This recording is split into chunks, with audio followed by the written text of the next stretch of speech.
नमस्कार, मैं हूँ विजेंद्र। आप देख रहे हैं द डायलॉग का व्यूज रूम। व्यूज रूम में आपका स्वागत है। आप तमाम दर्शकों का स्वागत है व्यूज रूम में। आज व्यूज रूम में देश के प्रतिष्ठित प्रवक्ता, भारतीय जनता पार्टी के प्रवक्ता हैं, लेकिन प्रवक्ता से ज्यादा एक वरिष्ठ पत्रकार, लेखक और कॉलम लिखते हैं और आप गुरुजी पर आपने शोध किया है, लेखक हैं। लगातार आपकी किताब को पढ़ करके हम लोग समीक्षा करते रहते हैं। व्यूज रूम में आज डॉक्टर धनंजय गिरी मौजूद हैं। आपका मैं बहुत-बहुत स्वागत करता हूँ, अभिनंदन करता हूँ। और धनंजय जी, लगातार जो है मैं आपसे जानना चाह रहा हूँ, और दर्शक जो है बहुत दिन से इंतजार भी करते रहे हैं कि द डायलॉग के मंच पर डॉक्टर धनंजय कब आएँगे। आप बढ़िया बोलते हैं, आपको लोग सुनना चाहते हैं। आज विषय है वक्फ बोर्ड का सवाल। ये सवाल यह है कि भारतीय जनता पार्टी लगातार उन्हीं मुद्दों को क्यों छूती है? कभी 3 तलाक है, कभी सीएए है, कभी नेशनल रजिस्टर्स की बातें होती है, कभी जो है धारा 370 की बात होती है, अयोध्या की बात होती है। आप लगातार विश्वनाथ कॉरिडोर की बात करते हैं, महाकाल कॉरिडोर की बात करते हैं, अयोध्या के विकास की चिंता करते हैं। विकास की क्या बदपिटी तो बाद में चर्चा करेंगे। अयोध्या की बात करते हैं, हर जगह की बात करते हैं, कॉरिडोर। आपको क्या लगता है कि वक्फ बोर्ड के सवाल को, उनकी संपत्ति को क्यों आप रेगुलेट करना चाहते हैं? क्यों उस पर आपकी आँखें लगी हुई है? देश को स्थिर नहीं रहने देना चाहते हैं क्या? और इसी प्रकार के विवादास्पद मुद्दों को छेड़ करके देश में आतंक पैदा करना चाहते हैं, अराजकता पैदा करना। लगता है कि सरकार के पास में कोई काम नहीं रह गया है। क्या कहना चाहते हैं डॉक्टर धनंजय गिरी जी? देखिए बाबा, आपको द डायलॉग के मंच पे बुलाने के लिए बहुत बहुत धन्यवाद, आभार। और जो जी, शांति का संदेश शांति पूरी दुनिया में है, वो पूरी दुनिया जी, शांति का पाठ पढ़ रही है आज। वो चाहे ब्रिटेन हो, फ्रांस हो, जर्मनी हो, या अभी बांग्लादेश में जो हो रहा है, कितनी जी, शांति है और कितनी शांति है और किसके कारण से है और उसके पीछे कौन है। जो जॉर्डन में हुआ, ईरान में हुआ, इराक में हुआ, सीरिया में हुआ, लेबनान में हुआ, अफगानिस्तान में हुआ, पाकिस्तान में हुआ, बांग्लादेश में उसकी बानगी आप देख रहे हैं। एक मुल्क तोड़ा गया यहाँ धर्म के नाम पर, और उसको बाद उसकी पूर्व पीठिका लिख दी गई कि दोबारा उसकी तैयारी करे। रेलवे और सेना जी, के बाद सबसे ज्यादा संपत्ति अगर किसी के पास है तो वक्त के पास है। सारे पैसे देश को तोड़ने वाली ताकतों पर खर्च हो रहे हैं। खाता ना बही, जो मुल्ला कहे वही सही। ये मुल्ला का नहीं, अब बल्कि मोदी का मुल्क है। विभाजन हुआ, लोग पाकिस्तान गए और जो उनकी संपत्ति बची वक्त के हवाले हो गई। इतनी संपत्ति, मुगलों ने भारत भूमि को बाप की भूमि समझ लिया था। आक्रमणकारियों ने भारत को धनंजय जीता और यहाँ जी, की संपत्ति पर बहुत हार्ड अपने बात कर रहे हैं धनंजय जी। आप भारत की भूमि को कह रहे हैं कि बाबर के बाप की भूमि है, और लोग आपके बारे में भी कहते हैं ऐसा कि जो उन्होंने आर्य आर्य समझा। आर्य आर्य कहते हैं, आर्य भी बाहर से आए, बाबर भी बाहर से आए, तो यह भी तो भारत की भूमि भी तो आपकी संपत्ति देखिए, नहीं है। इस पर क्यों कब्जा आर्य कर रहे हैं? आर्य का अर्थ होता है श्रेष्ठ। आर्य पुत्र मतलब श्रेष्ठ का पुत्र। कहां, बाहर जी, से कहां से आए? हम कहां से आए? हमारे पुरखे यहीं के हैं। राम यहीं हुए, कृष्ण यहीं हुए, उनकी उनकी बांसुरी की धुन यहीं है, राम के धनुष की टंकार यहीं है। दिक्कत यह है कि लोगों ने राम के त्याग को समझा, राम के धैर्य को समझा। राम का धैर्य अद्भुत है, तो राम बाण भी अद्वितीय है। ये जी, समझना पड़ेगा कि राम ने परिवार छोड़ा, संपत्ति छोड़ी, राजपाट छोड़ा, लेकिन सारंगरव गले से लगा रहा, सारंगरव टनकता रहा और समाज विद्रोही शक्तियों का जवाब देता रहा। और इसीलिए राम बाण उसकी अचूकता का प्रमाण है। ये हिंदू समाज को ये बातें जितनी जल्दी समझ में आ जाए उतना भला है। जिस तरह से कहते हैं ना कि अहिंसा परमो धर्म, उसी को अगर पूरी बार लाइन कहे तो पूरी लाइन भगवान कृष्ण ने कहा अहिंसा परमो धर्म, धर्म हिंसा तथा बचाओ। और धर्म की रक्षा के लिए की जाने वाली हिंसा उससे भी ज्यादा उपयुक्त है। तो ये जो फेक नैरेटिव किया गया, ये जी, सबसे गलत है। अंग्रेजों ने तो मुसलमानों के कारगुजारियों को बखूबी समझ लिया था, और इसीलिए इसको रेगुलेट करने के लिए 4 जजों की कमिटी भी बनाई थी। वक्फ बोर्ड को अंग्रेजों ने अवैध घोषित कर दिया था, लेकिन फिर ब्रिटिश सरकार ने इसको माना और मुसलमान वैलिडेटिंग एक्ट 1913 लाकर इसको जिंदा कर दिया। मुल्क से मुसलमान जुड़ पाए, इसकी हम लोग लगातार कोशिश करते रहे। लेकिन कांग्रेस को मुल्क से ज्यादा मुसलमान पसंद है। मुल्लों को उनको कटमुल्लों को सहलाने का जो खेल कांग्रेस पार्टी खेलती रही है, वो इस देश के को कहां लेकर के जा रहा है, देखने वाली बात है। आज बंगाल में धनंजय जी, एक बात जानने के लिए हम लोग तो कोई अन्य डिबेट की तरह हम लोग कोई उत्तेजना में बात, हम तो समझना चाह रहे हैं। कांग्रेस सहला रही है, आप लतियाना चाहते हैं, आप पुचकारते नहीं है, वो सहला रही है। आप उस पर प्रहार कर रहे हैं। ये जो सहलाने, पुचकारने और प्रहार करने में जो एक भारतीय समाज के जो 20-25 करोड़ मुसलमान इस देश में हैं, जो विभाजन के बाद भी इस मादरे वतन से लगाव जारी रखा कि हम पाकिस्तान नहीं जाएँगे, यही मेरी मातृभूमि, यही मादरे वतन है। उस समाज को लगातार मुख्य धारा से काटने का काम कांग्रेस ने भी किया। वो वह जो है पुचकार करके उसको बर्बाद किया, आप जो है प्रहार करके बर्बाद कर रहे हैं। आखिर इस मुल्क का क्या होना है? क्या चाहते हैं कि ये बांग्लादेश हो जाए? ब्रिटेन में जिस तरह से आगजनी हो रही है वह हो जाए? आपने जॉर्डन की बात कर भारत को क्या वही करना चाहते हैं? क्या करना चाहते हैं? इससे होना क्या है? और 10 एक बात ध्यान दीजिए 10 वर्षों के बाद आज आपको क्यों सूझा है? केंद्र सरकार इसको ला रही है, आपको योगी का भय है कि योगी जो है प्रचंड हिंदुत्व को लेकर के उनका झंडा बहुत ज़्यादा बड़ा है और हिंदुत्व को लेकर के लखनऊ में योगी ज़्यादा चमक रहे हैं, तो केंद्र का मोदी जी चुप क्यों बैठेंगे? तो वक्फ बोर्ड की ज़मीन पर कब्ज़ा करने के लिए वो अध्यादेश लाने लग गए। क्या कहना? आप तो राष्ट्रीय राजनीति में हैं और बढ़िया बोलते, बढ़िया समझते भी हैं। क्या है भीतर की राजनीति? ये डैमेज कंट्रोल का खेल है या क्या करना चाहते हैं? बाबा हम तो कुछ कुछ नहीं करना चाहते हैं, मुल्क को मुल्क की तरह रखना चाहते हैं। हम चाहते हैं एक मुसलमान भी मुल्क की माटी से जुड़े, इसको मादरे वतन समझे। लेकिन अगर ये मादरे वतन है तो सबके लिए है, इसमें किसी को स्पेशल होने की क्या जरूरत है? इस मुल्क के लिए हम कहते हैं साझी शहादत, साझी विरासत का अगर मसला है तो इसको साझा क्यों नहीं समझा जाए? हम कह रहे हैं कि लगभग 9 लाख एकड़ में फैला देश का 30 वक्फ बोर्ड भी 200 करोड़ की कमाई करता है और 200 करोड़ पर 200 लोगों का कब्जा है। यह पैसा अगर गरीबों के, मजलूमों के, महिलाओं के उत्थान पर खर्चा हो तो इस मुल्क का भला हो जाएगा। इसमें बुराई किस बात की है? दुनिया में जितने विचारक हुए, मार्क्स हुए, मिल्सी हुए, मैकफरस हुए, जितने भी लोग हुए, बाबा साहब डॉक्टर भीमराव जी, अम्बेडकर हुए, ज्योतिबा फुले हुए या महात्मा गांधी हुए, सबने जो जी, बातें कही समाज के हित में, उस सबका साथ तो नरेंद्र मोदी ने दिया। सबका साथ, सबका विकास, सबका विश्वास और सबका प्रयास। इसमें स्पेशल स्टेटस की क्या जरूरत पड़ी? 1954 में बदलाव की कोशिश हुई, कांग्रेस ने इसको वापस लेना कहा और 1995 में ज्यादा उसको ताकतवर बना दिया, 2013 में और भी ताकतवर बना दिया। आप बताएं केरल के एक पूरे गांव को वक्फ बोर्ड ने दावा कर दिया कि हमारा है, 2000 साल पुराना जो मंदिर है उसको वक्फ बोर्ड ने जी, दावा कर दिया। भाई जब इस्लाम का अवतरण ही 1500 साल पहले हुआ तो 2000 साल पुराने मंदिर पर आप दावा कर रहे हैं। सूरत के एक मंदिर पर दावा कर दिया, सूरत के एक बाजार पर दावा कर दिया गया कि 400 साल पहले बादशाह ने अपनी बिटिया को इसको वक्फ किया था।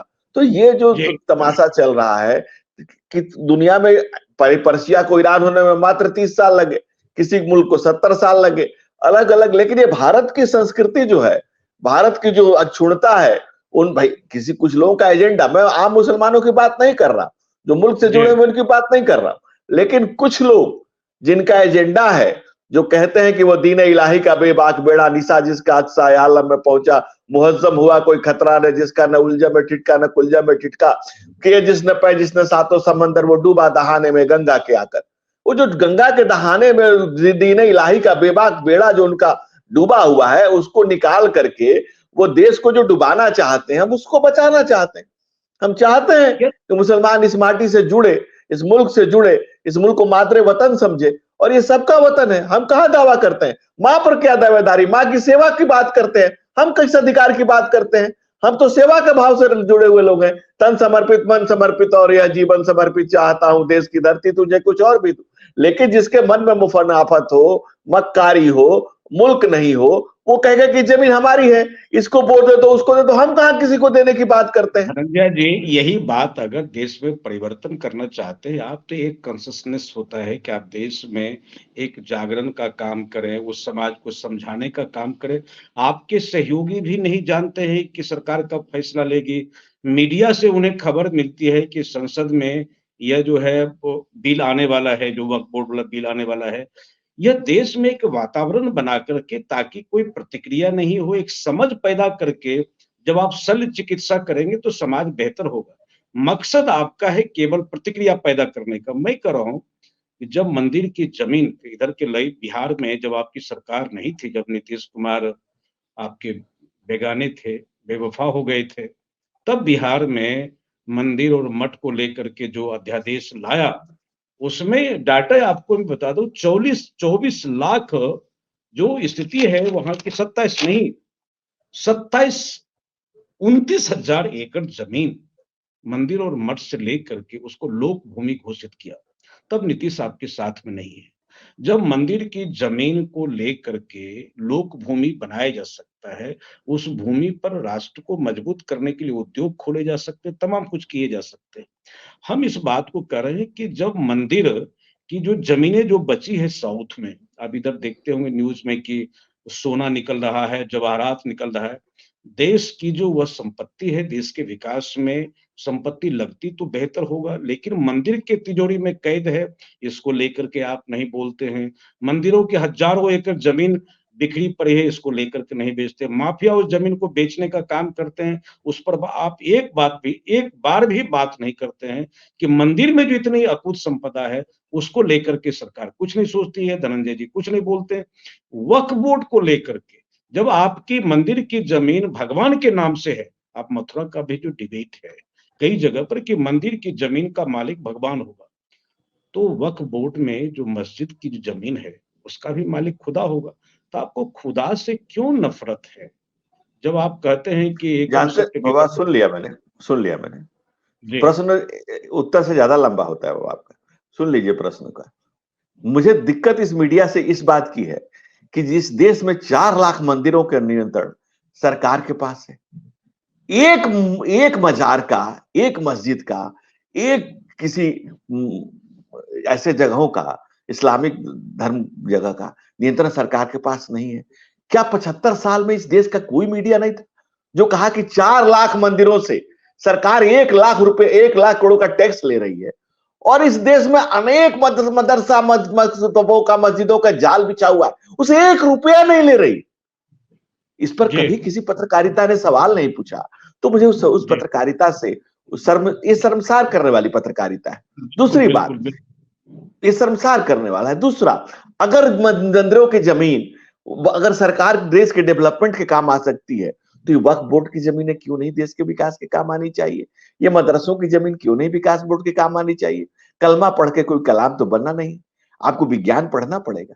लेकिन कलमा पढ़ने की जिद जो कटबुल्ले कर रहे हैं, उस पर अगर मीडिया सवाल नहीं करता है, जहां तहां किसी को जहां जमीन मिलती है वहीं कब्जा कर लिया जाता है, उस पर अगर मीडिया सवाल नहीं करता है, तो मुल्क के आपको प्रति कलमा से चौथे परहेज खंबे है, की लेकिन जिम्मेदारी। गायत्री मंत्र और गीता पढ़ाए जाएंगे, भोजन मंत्र आप खूब पढ़वाते हैं अपने स्कूलों में। ओम सहना भवतु सहनो भुनक्तु सह वीर्यम करवावे, उसमें कौन सा कलाम पैदा होता है? लेकिन कोई कलमा पढ़ लिया तो आपको लगता है कि कलमा पढ़ करके कोई कलाम पैदा नहीं हो सकता है। सिर्फ कलमा पढ़ के नहीं, सिर्फ कलमा जी, पढ़ के नहीं। हमने जी, क्या कहा, हम सनातन संस्कृति में सब कुछ जी, वैज्ञानिक तौर तरीके से किया जाता है और हमने कभी नहीं कहा, हमने तो अंग्रेजी शिक्षा है उसका भी स्वागत किया, हमने विज्ञान की शिक्षा का स्वागत किया, हमने तो अपने दरवाजे खिड़कियां रोशनदान सब खोल के रखे हैं।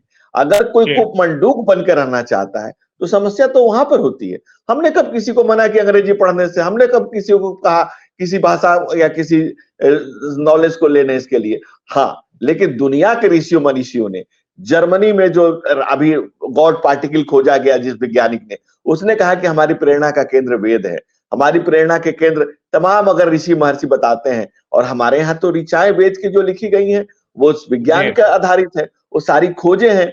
वाजभट्ट जी ने 1200 सूत्र लिखे हैं सिर्फ भोजन कैसे किया जाए, वात पित्त कफ पे लिखे हैं, जिस पर आज नेचुरल साइंस में पूरी दुनिया आगे दोबारा से उस लाइन पर चलने की कोशिश कर रही है। तो हम तो समाज को देने के लिए, दुनिया को देने के लिए, दुनिया को बेहतर बनाने के लिए स्वयं का समर्पण करते रहे। दधीची ने हड्डियों का दान दिया, हमने तो लेकिन आपको क्या दूसरे लगता जगह है कि पे। मदरसा मदरसा में, धनंजय जी, क्या मदरसा में केवल एंटी सोशल एलिमेंट पैदा होते हैं? क्या मदरसा में एक मुकम्मल इंसान का जन्म नहीं हो रहा है? आपको क्या मदरसा के बारे में सीधे दाढ़ी देख करके, टोपी देख करके और पैजामा जो है ठौना तक देख करके आपको लगता है कि ये व्यक्ति वो जाहिल कौम ही है, इनके पास विज्ञान और कोई रिश्ता नहीं है? क्या लगता है आपको? नहीं, मुझे ऐसा बिल्कुल नहीं लगता कि किसी भी धर्म में सारे लोग गलत हों और किसी भी धर्म में सारे लोग अच्छे हों, ये मुमकिन नहीं है। लेकिन अगर इंग्लैंड खड़ा होकर के कहता है कि उसके यहाँ जो जितने हंगामे हो रहे हैं उसमें एक धर्म विशेष के लोग हैं, अगर जर्मनी कहता है कि उसके यहाँ जो हंगामे हुए उसमें एक धर्म विशेष के लोग हैं, अगर फ्रांस जी, कहता है कि अब इन पर लगाम लगाने की जरूरत है, वो एक धर्म विशेष के लोग हैं। अगर Iran, Iraq, Jordan, Syria, Pakistan और बांग्लादेश में अगर हो रहा है और वो एक धर्म विशेष के लोग हैं, तो उस धर्म विशेष के कुछ लोग पर ध्यान रखने की बेहद जरूरत है और लेकिन उस एक बात समाज है को भी धर्मजय जी, सोचने की जरूरत है। आपने धर्म विशेष की बात की है कि मैं जानता हूं कि सीधा सीधा आपका इशारा मुसलमान से है। मैं करूं जो मुस्लिम मुल्क हैं, जो इस्लामिक कंट्रीज हैं, वहां कौन सा जो दूसरे धर्म से झगड़ा है? क्या आप यह कहना चाहते कि ये आपस में ही शांति से नहीं रह सकते हैं?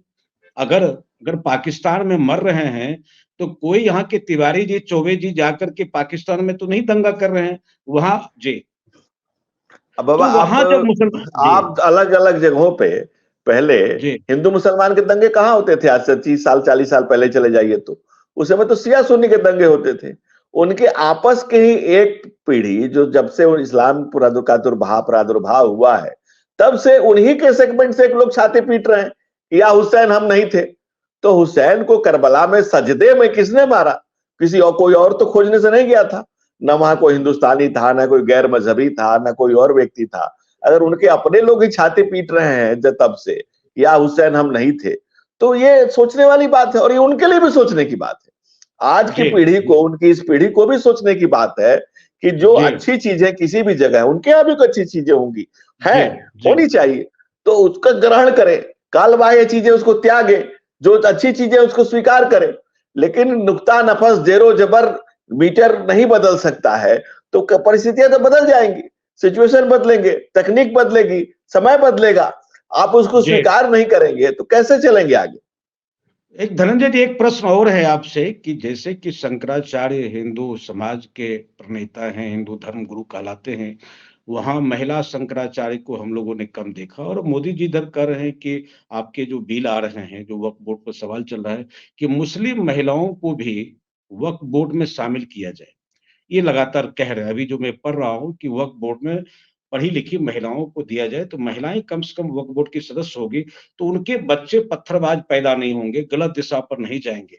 तो इस प्रकार की भी कवायद हो रही है। अचानक जो है, आप लोगों को महिलाओं से लगातार प्रेम हो गया, बुर्का पर भी आप सवाल खड़ा करते हैं, 3 तलाक पर बात कर रहे हैं। अब वक्फ बोर्ड में भी महिलाओं की भागीदारी की मैं बात क्षमा चाहता जी, हूँ, जी, प्रेम नहीं, महिलाओं का सम्मान, प्रेम नहीं, माताओं का, बहनों का सम्मान करते हैं। और सम्मान हम लोगों के ये संस्कार में मिला हुआ है। और जी, आदि गुरु शंकराचार्य ने पहले ही बार, जब उनका और मंडन मिश्र का दोनों का संवाद होता है, तो जो जज बनती हैं उभय भारती, वो माता महिला थी। तो जब जी, आदि गुरु शंकराचार्य ने एक महिला को जज नियुक्त किया, तो उसके बाद कौन शंकराचार्य बनती है, कौन नहीं बनती है, ये डिबेट के से परे चला जाता है। क्योंकि जी, हम उस जी, संस्कृति में यत्र नारी पूजते रमणते तत्र देवता, माता पृथ्वी, हम माता का जो महत्व है उसको सम्मान की दृष्टि से देखते हैं। ये संस्कार के तौर पे हमने ग्रहण किया हुआ है। और हमारे यहाँ तो गार्गी, लोपामुद्रा से लेकर के अनेक नाम है, अनेक नाम है, और अनेक ऋषि रही हैं, ऋचाओं की रचना की है उन्होंने अनेक। और हम लोग तो नौ दुर्गा का पूजा करते हैं। हमारे यहाँ शक्ति का मतलब 9 देवियां हैं। हम लोग देवी की पूजा करते हैं।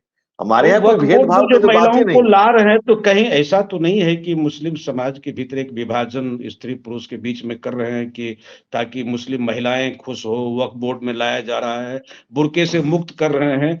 क्या कवायद है कि वहां कुछ गुंजाइश है कि एक इसकी आक्रामकता को कम कर दिया जाएगा या फिर उसके परिवार में विभाजन कर दिया जाएगा, मुस्लिम महिलाएं मोदी के ज्यादा करीब आ जाएंगी?